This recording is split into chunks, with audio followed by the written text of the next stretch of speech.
Welcome to Shoshone Adventures Hunt Stories podcast. Join us as we take you on hunting and fishing expeditions all over the globe with the outfitters who live and work in the wild.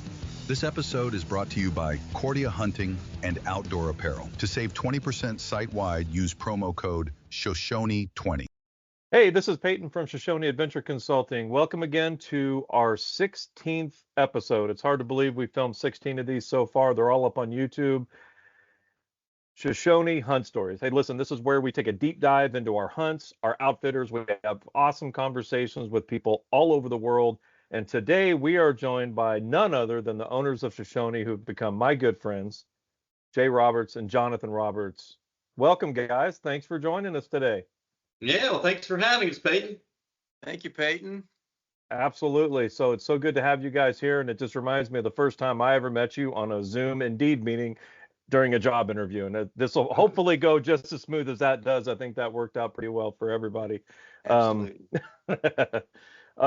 We are going to take a deep dive into Johnathan and Jay just got back from a trip to Namibia. Jay was actually in South Africa and Namibia on a hunt with his son for his graduation present. And we're going to take a deep dive into that. We're going to get into that real quick. I want to shout out a couple of things real quick. New to our Shoshone YouTube channel, we have got our brand new seminar series. And what that is we get calls from clients all the time asking questions about certain species of game or certain hunts. And we decided to make a seminar series about these and to try to answer some of these questions, make videos out of it. And we launched our first one. It's awesome. It's about moose. And next month, we've got one coming out about caribou. And the month after that, we got one coming out about black bear. And the month after that, we got one coming out about different species of plains game you can expect on your first safari. They're informative. They're awesome. Also new to the YouTube channel, that's been out about a month or so, is you can watch Johnathan up there and his kid on 2 different trips to Costa Rica, killing the billfish. It is absolutely unbelievable. I've never been marlin fishing. It makes me want to go. It is really, really cool. Jay's pointing at me. I'm probably pointing too much already, aren't I? No. You said unbelievable. I already said the word unbelievable. I promised I wouldn't. That is my one time I get to say the word, but it really is an absolutely very cool video that everybody will like. And we have so many hunts coming up. Jay and Johnathan are headed to New Mexico next month, the Unit 6A, with one of our awesome outfitters, Superior Outfitters, on an elk hunt that is going to be awesome. We're videoing that for YouTube. We've got a very special hunt in an undisclosed unit in the West that 2 of our clients are going on. I can't say where it's at, but let's just say that they don't shoot bulls there, generally under 380. Knock on every piece of wood around me. It's going to make some awesome footage. We've got hunts coming up for Colorado pronghorn, Alberta whitetail. Jay and I are going to Sonora with his son. We've got so many cool hunts coming up, and I guarantee you we're going to manage to shoot a few ducks. I might even shoot 3 at a time because Jay's never done that, and we're going to have a good time. But hey, let's get to it. These guys just got back from Africa. I'll let whoever wants to start, just a quick overview of the trip. Maybe Jay, just because you were there a little bit longer, just a quick overview of the trip, and then I want to take a deep dive into some specifics about it. Yeah, thanks, Peyton. So the genesis of this, as you mentioned, was my son graduating from high school, and anyone who has had a child graduate knows that they're kind of gone before they're really gone. And I just wanted to have an uninterrupted time to hang out with Jack. So this is the longest I've ever been away on purpose. One time, Jonathan and I were away about as long on a Dall sheep hunt, but it was extended against our wishes. So we were gone for 3 weeks, and the first week was me and Jack, and then the second week, Johnathan and David joined us. And the third week, my wife Laura, younger son TG, and 18 of our other friends and family joined us. And so it was just a really, really great trip. And we'll talk at the end about I didn't know how much I would enjoy the photo safari especially coming on the heels of hunting. And I really just thoroughly enjoyed it. And we'll talk more about that. It's a ton of fun. And I know you guys took that same trip last year. And Johnathan, you end up joining Jay halfway through this event, and then end up going to Namibia with David. Is that correct? I did. I did. I was flattered that Jay and Jack invited David and me to join for celebrating Jack's graduation. And it was fun. David's 12 years old, and so we went over by ourselves to meet up. And he's at that point now where it was like having a friend with me. It wasn't like I was just his caregiver. It was like having a friend, and very special time to spend that with Jay and Jack uninterrupted for a little over a week. That is fantastic, man. And hunting with your kids, not for them. I say that so often. And Jay, before we get into the hunting, I want to ask you about something very specific. Something that a lot of our clients ask us about is taking firearms over to Africa. And I give a lot of advice to folks coming and going about whether they should take them, the pros, the cons, etc. But no matter what they decide to do, we take care of the logistics for them, working with one of a couple different guest houses in Johannesburg to take care of these permits. Now, when you guys arrived, can you explain the situation? It's not that your gun didn't show up, you had some of your luggage didn't show up. Can you explain how our outfitter, you were hunting with Cruiser Safaris up in the Limpopo. Can you explain how our outfitter, the guest house you were staying at, worked together to get you your stuff? I mean, it was a problem. However, the communication was instantaneous for getting this problem fixed. Is that right? Yeah, yeah. So I thought I was being smart, and so just for people going on these trips, when you're flying into the country, you can have your ammo in the same case as your rifle.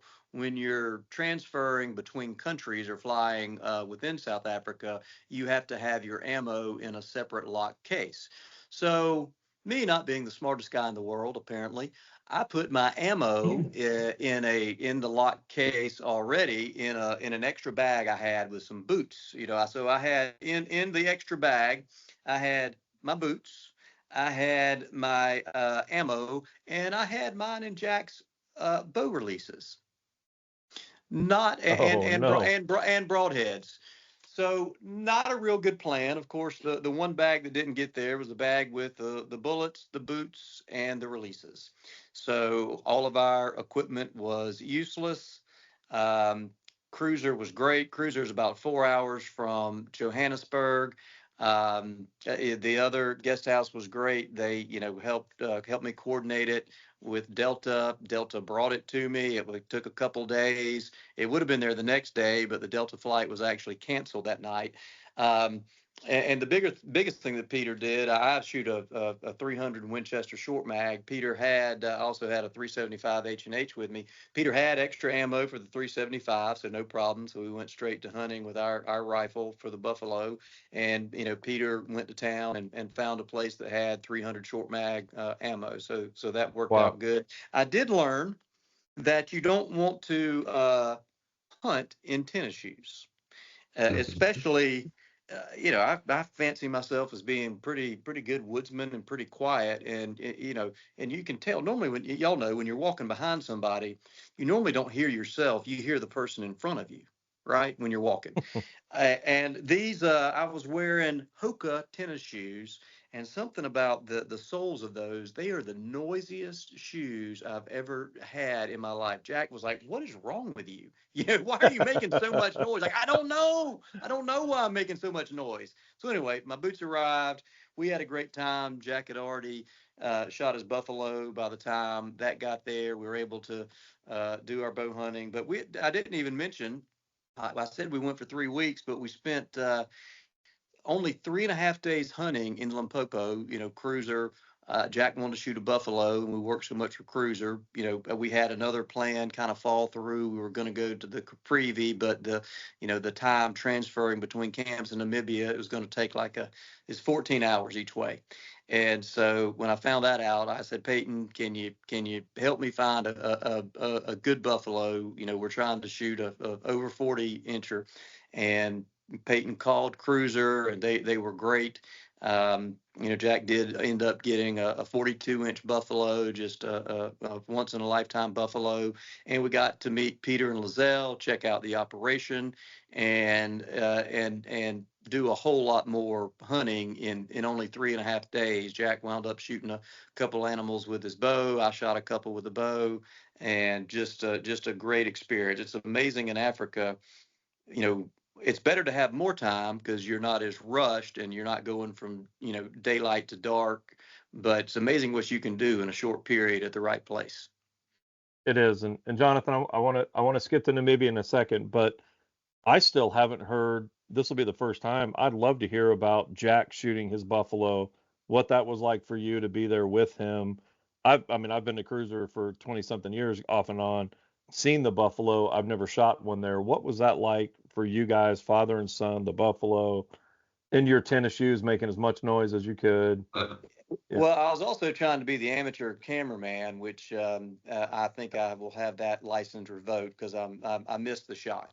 I'm not good at it, and even the stuff I got was not very good. But it was neat. One, the buffalo hunting there is really sporty. We got on the buffalo herd every time we went out, but we literally never saw the herd bull until right before Jack shot him. So we were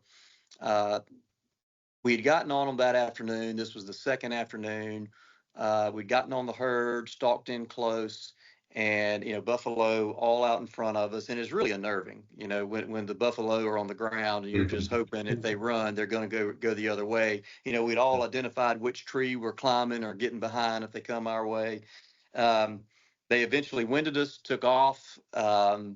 We were riding out, and sure enough, the herd had run, toward the road we had to go out on, and our guide Hans had asked Jack initially. He said, would you shoot him from the vehicle?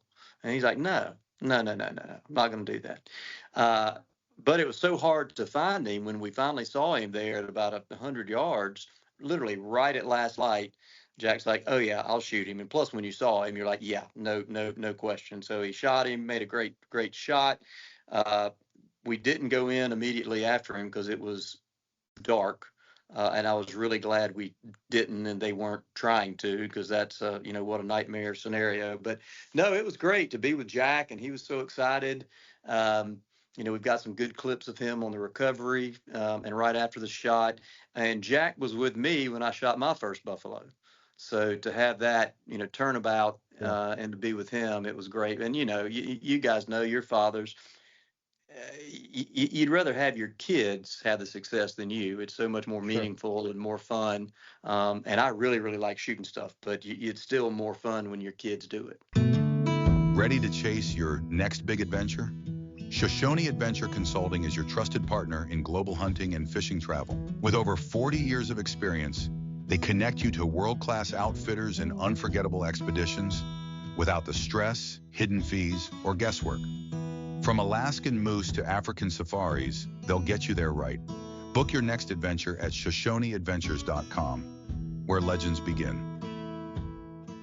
It sure would be nice to have that on video, but that's cool. But that's all right. Yeah. Well, you need to get a cameraman. To capture that memory on video would have been great. But that would have been great. Yeah. That's yeah. But no, that's awesome. And then fast forward just a little bit. Great time at Cruiser. I knew you guys were gonna have a great time. You guys meet up in Namibia, and Jonathan, we were together in South Africa last year for your first trip to Africa. Now you've hunted in Mozambique since. What were your thoughts about Namibia compared to South Africa? You show up in camp, the terrain, all of it. What was your first impressions of Namibia when you got there compared to South Africa? Yeah, well, so Namibia is the second least populated place on Earth next to Mongolia as far as people per square mile or square kilometer. And the vastness is certainly apparent when you're in Namibia. It was about a 7-hour trek from Windhoek to the first camp we were at. And surprisingly, the road systems I'm a civil engineer by profession, and road systems are incredible. But the overall impression once we got to the camp and started hunting, it seems more wild than South Africa. The camp that we were at had lions, there were leopards, there was a herd of rhinoceros that we saw the very first afternoon, and just overall the amount of game and the terrain seemed more wild. Certainly it's more desert-like, but there's still nice grass that's at least knee-high that covers all of it. But that was my impression compared to South Africa. It just seemed like there or it was more wild. Not quite as wild as Mozambique though, but more than South Africa. Yeah. Jay, what do you think? Well, and Jonathan, also that property. So the first property we were hunting was a bordered. It may have been like one property removed, but it was very, very close to Etosha National Park, and so they also get elephants on that property. They actually have four of the big five. They have everything but buffalo on that property, off and on. They have cheetah there. Um, yeah, it was wild, and I've heard people say that Namibia is just like South Africa. I will say my impression is it's not at all, for good and bad. On average, the properties are bigger. The hunting concessions, whether it's the game ranches, if you're hunting a game ranch, a little bit bigger on average, and the hunting is harder. They're not the carrying capacity of the land is not as great as at least Limpopo. Um, and they're just fewer animals per square mile. Also, you most places in Namibia, you're only hunting endemic species. You're not, South Right. Africa, you can hunt anything, about anything you want to, whether it's endemic there or not. But at least in the areas we were, and most of the places, there are some farther south that have other non-native animals, but where we were, everything was endemic, which was really neat. And we had not shot a Gims buck before, and we wanted to wait and shoot a Gims buck in Namibia where they live. Um, so that was kind of my takeaway. It was a lot harder hunting. We were hoping to do more spot and stalk bow hunting. We were there in July, and I'd be curious if it is any different later in October.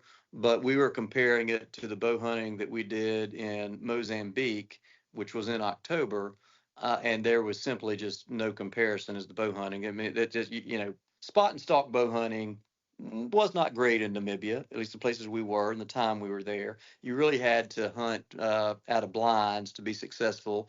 And Jack got a couple animals in Namibia with his bow, and which was his main goal. He wanted to bow hunt, and he came home with four animals he shot with a bow, which is really good. Yeah. And I shot a couple as well. Awesome. I was excited about a bow stalk that I thought was certainly going to end positively. And I guess in hindsight, it did end positively, but not the way that I thought. So the grass is very conducive for stalking. Lions love this terrain because they can just disappear. And there was a roan antelope a couple hundred yards away, and I made a stalk with my bow, dropped down in the grass, and there's no way they could see me. And I was crawling hands and knees and making good progress. And then I turned around and saw the cruiser headed for me with a quickness and motioning frantically to get in. I stood up like, you just ruined my stalk. He said, you were creeping in on three rhinos that if they had seen you, it would have ended very badly for you. So get in the truck. And so that was a situation that I think we could have gotten a roan antelope sneaking through the grass like that. But like Jay said, it is a lot harder to stalk. And the situations like in Mozambique, when you're stalking bow hunting, you might have several opportunities in a day, maybe even half a dozen. In Namibia, we found that we might have one or two. Again, both you guys, taking one for the team and getting some of the stuff on video would have been really good. Like Jonathan being charged by a couple of rhino, like that would have been good. That's good video. We probably Hey, got Buffalo would that have on been good video. video. They got it on video. They just interrupted it before the rhino charge, luckily.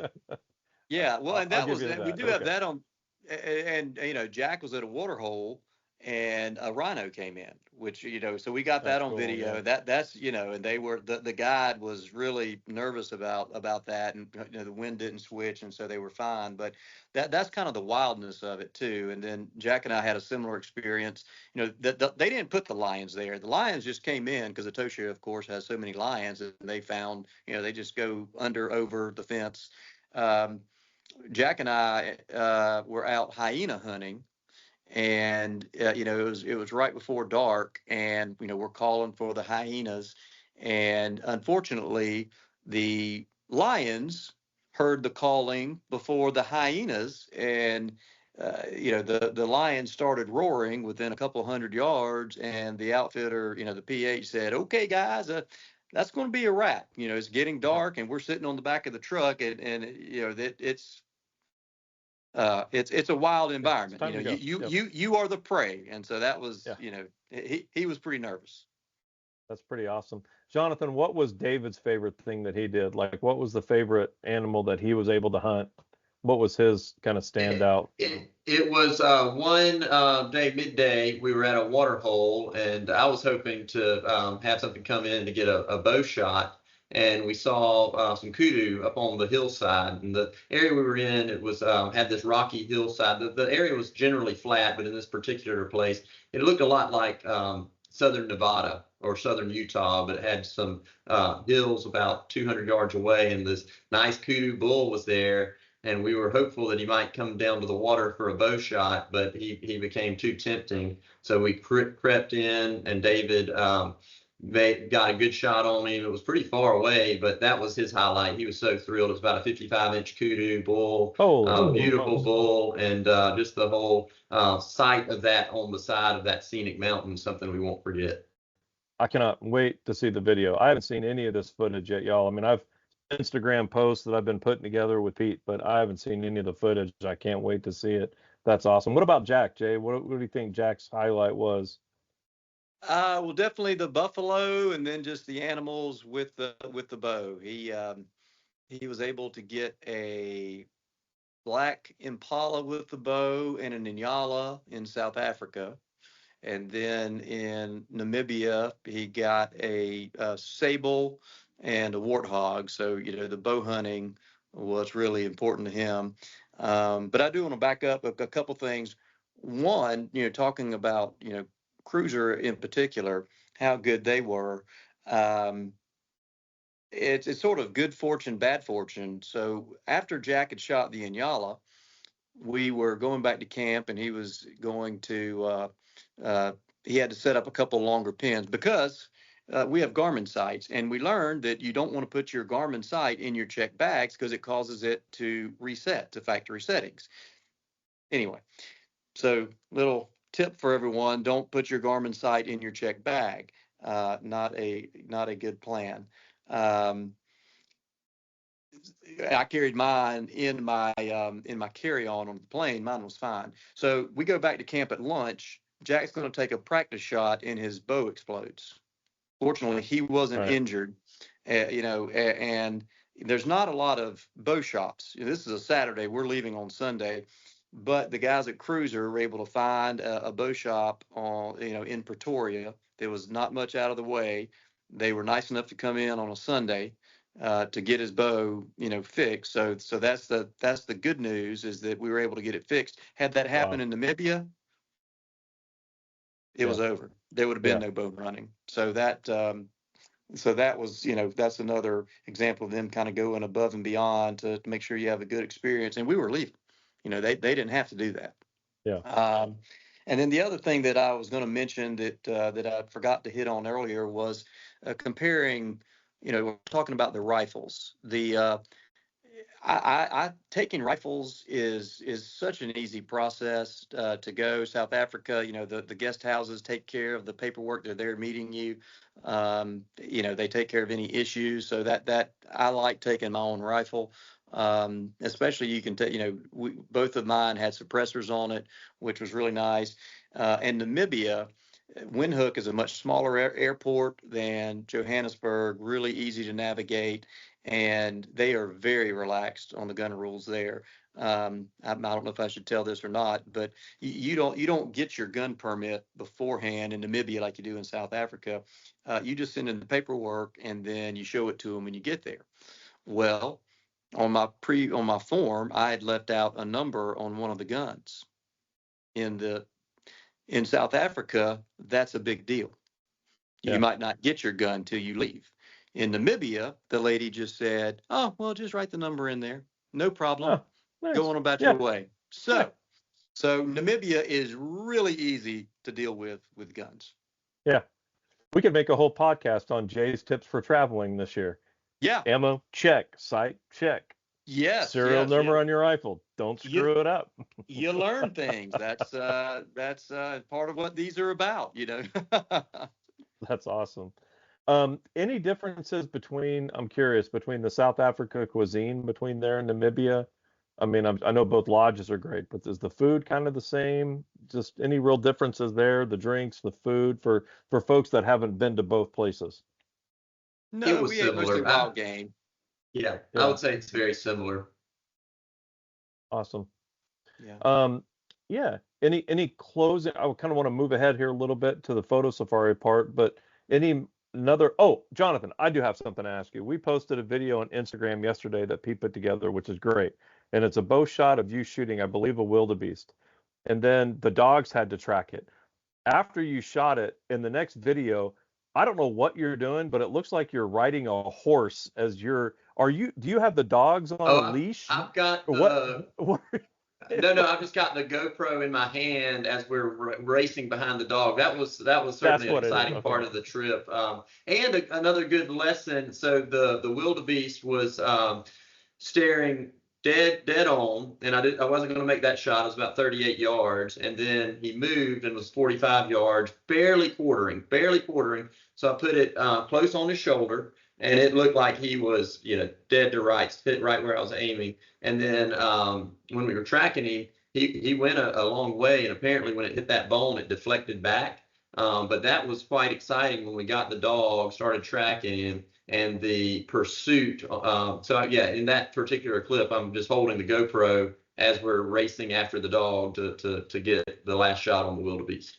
That explains a lot. If you go back and watch it, Pete and I were joking. Is he riding a horse? Does he have the And, dogs in front of him? We were trying to figure out what you Part were of doing. the galloping was that there was a lot of loose rocks, small boulders might be a little extreme, but there were rocks about the size of an American football. They were kind of loose, and I was amazed that I didn't break my ankle on that pursuit. But that explained part of the hopping up and down.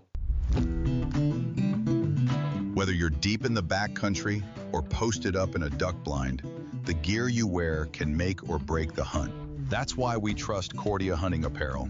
Built for comfort, built for the elements, built to perform. From base layers to bomb-proof outerwear, Cordia keeps you ready for anything. And right now, Shoshone Hunt Adventures listeners get 20% off site-wide with promo code Shoshone20 at huntcordia.com. And then at the end of this whole trip, Jonathan and David came home, and I was so glad Jay and his wife and family got to experience the same trip that Jonathan and I got to experience last year with our family. And that was on a basically a week-long photo safari across Victoria Falls, Hwange National Park with Umvelo Safaris. And to say, and I know Jay's going to back me up on this, and Jonathan, to say that experience was, I don't know if life-changing is the right word, however, exceeded all expectations, from Victoria Falls to literally being close enough to elephants drinking out of the swimming pool at the lodge to being able to shoot guns with an anti-poaching team. For us, it was incredible. Jay, what were your thoughts? Kind of your Well, overview of that. And well, one, I had 22 people on the trip with us. Some very few big game hunters actually on the trip. And to a person, they said it was the best trip they had ever been on. For one, the experience, it just what you learn, what you see.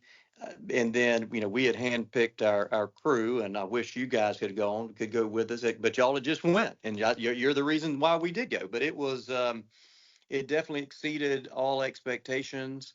The encounters you have with the animals, yeah, you don't get that other places. You don't get it. You really don't get it hunting as well. They are certainly more docile in Hwange because they're used to just being looked at. And the herds of buffalo, I was just drooling over. And the education you get, and I have a new soapbox that I tell people about. When people are against safari or safari hunting, probably they haven't been, because that is, Jonathan and I are from a small town, and that small town is not going to get a Hyundai plant, a car manufacturing plant, or a microprocessor plant. The jobs there are what they are. In rural Africa, safari is the industry, safari and tourism. Without that, those people, they don't have jobs. They're back to, poaching animals, hunting them illegally for food. They're back to just bare sustenance, trying to just live. They're doing slash and burn farming, which we saw in Mozambique, the difference between a well-managed area where safari hunting provides lots of jobs and revenue. And it really is just eye-opening on how important that is for all of those rural areas. And it is the entire economy. There really is nothing else. Jonathan, what were your thoughts? And I'll give mine, but you were on the same trip essentially that Jay went on last year. Yeah, when you and I were on that trip a year before, one of the things that stuck out to me was the school we visited, and it was so heartwarming to see how the photo safari had helped create that school and the facilities. And I'll never forget a comment from Dustin Falk's little girl Whitney after we went and visited the school, and said, "Whitney, what's your take on it?" And she said, "Well, they didn't have much, but they had a lot." And I thought that was so wise from a 9-year-old Pretty little girl. profound, yeah. They had friendships, they had happiness, they had joy. They might not have a lot of stuff, but they had a lot. And I think that's a great thing for us to see, especially coming from the Western world where life can get complicated and it's filled with a lot of things. They don't have that, and they still have the things that matter. But you see how the safari, the photo safari, supports that school, and without it, they don't have a place to go. So that was one of my favorite parts of the whole trip.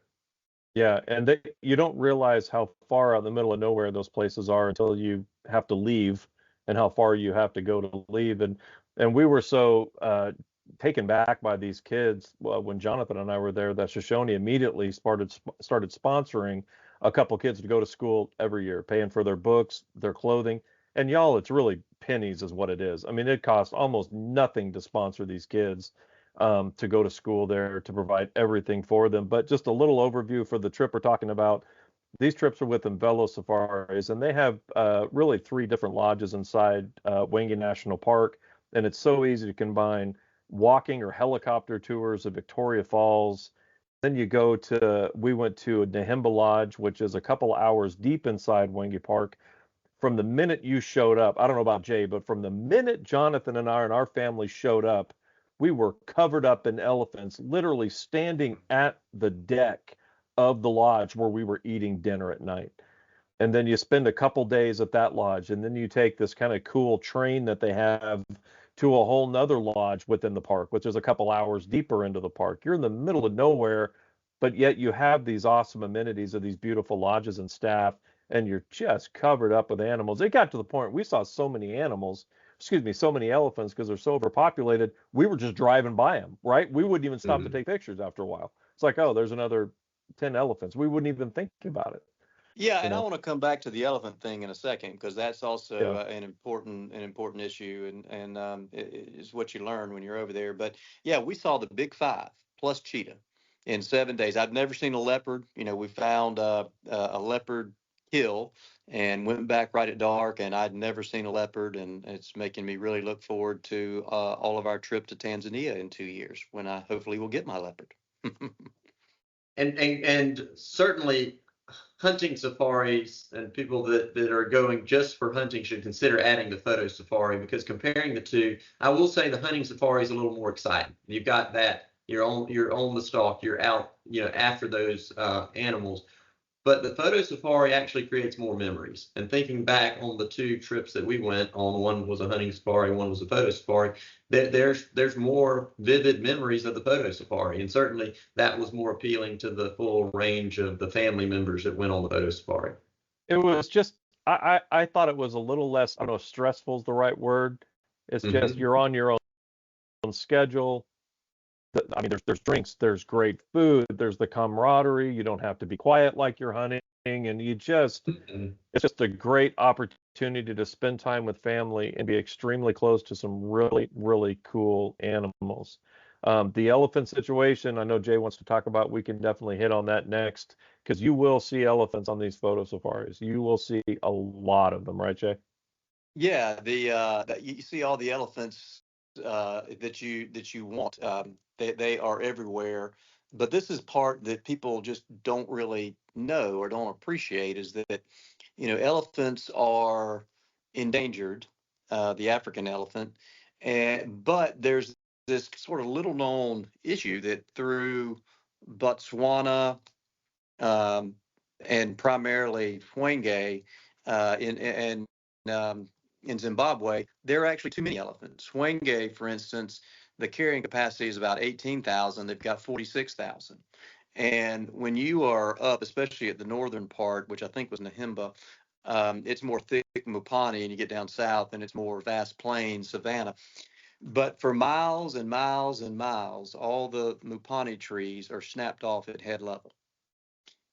Yeah, and so it just is really, eye-opening what happens when, elephants don't really have any natural predators.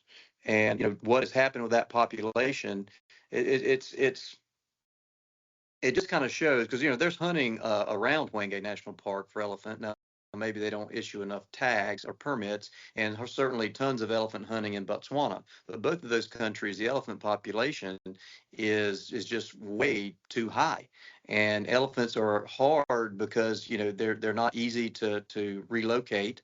They don't tolerate that very well because they're actually really sensitive and smart animals.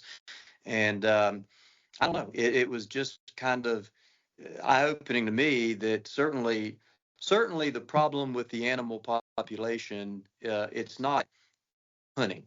The problem with animal populations, lions, elephants, it's destruction of habitat, it's uncontrolled hunting, and then and when you get too many, you have the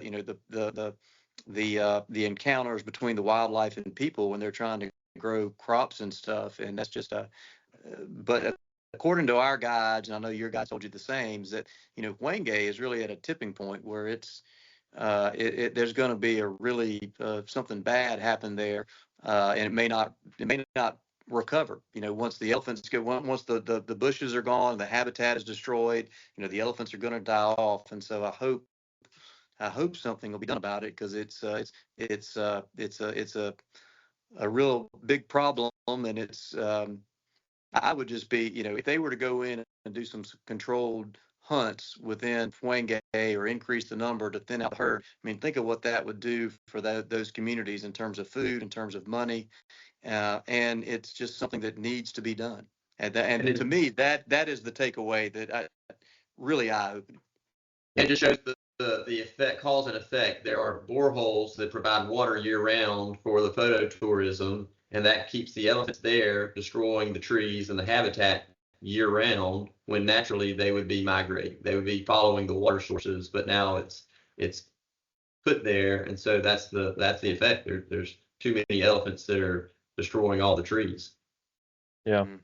Jay, you did something that Johnathan and I didn't do, though, is that you took a helicopter tour of Victoria Falls. What was that like? Johnathan and I just got walking around, taking a lot of pictures around the falls, which is cool, but we didn't do the helicopter.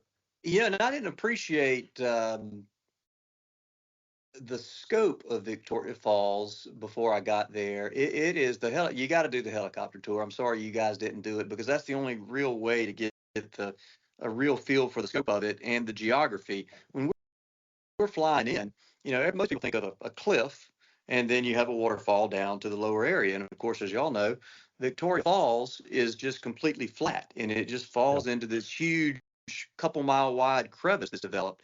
And to really get a feel for that, it's so much better to experience from the air. And so thank you, Peyton, for adding that in. I'll also give you kudos. Now, the roads down in Hwange are some of the worst roads in the world. And the only time I got a lot of complaints from the people is my softies that were on the trip with me complaining about the stupid Zimbabwe roads, not understanding that, why they're so bad. So adding that return flight where we didn't have to go back down those roads, thank you for that. Everyone was very appreciative. I'll never forget mine and Jonathan's time at 4 o'clock in the morning, riding for 2 hours with a hot water bottle in our laps and with blankets over us to get back out to the paved road to go home. Yeah, just one of those endearing moments we have. Yeah, paved is might be an exaggeration. I think the paved roads are worse than the dirt roads. Yeah, and then of course Johnathan and I, our bus broke down driving between Victoria Falls and the jump off point for Namibia, which was also exciting. Which was kind of cool though. So we're broke down on the side of the road, and of all the places where I've had to go, take a number one out in the woods, if I've ever been parked on the road, I've never walked out in the woods and just seen big piles of elephant dung everywhere. I was like, oh, this is kind of cool. I'm like, this is something different. I'm like, this is neat of all the places I've been. But Yeah. I'm glad you guys both had a good time. I'll give you guys the last word. Jonathan, last word, last thoughts on this trip? Sometimes the unexpected moments are what really is special and you remember. And you were just talking about the, pit stop in Zimbabwe. On the way out to the camp the first night in Namibia, we had to take a pit stop. There are no towns very often, so you just pull off on the side of the road. And the lack of development, you look up to the sky, the best night sky I've ever seen in my life, the Milky Way on display. And like those kind of things, when you get away and you slow down, you start to see things like that are unexpected. They're very memorable. And that was one of the special instances in the trip to me. I love it. Jay, what do you think?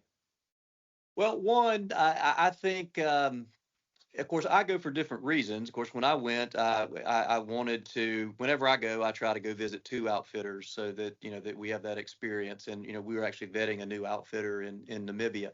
So I go for different purposes. But, if I was recommending to someone, pick South Africa or pick Namibia, and just stay a little bit longer. I don't think I would do the going back and forth. Just you lose a lot of time doing that. Of course, we're going for different reasons. And then the other thing I would say is that my only regret is that that we didn't take the time to go and hunt up in the Caprivi, because it's a totally different, terrain. It's more swampy up there in the Caprivi, and so we'll just have to go back. One, I didn't come home with my Letchaway, and I didn't come home with my Dik, so we'll have to go back. But I would highly encourage people to, if you're going to Namibia, go up to the Caprivi. I'm going back to do it.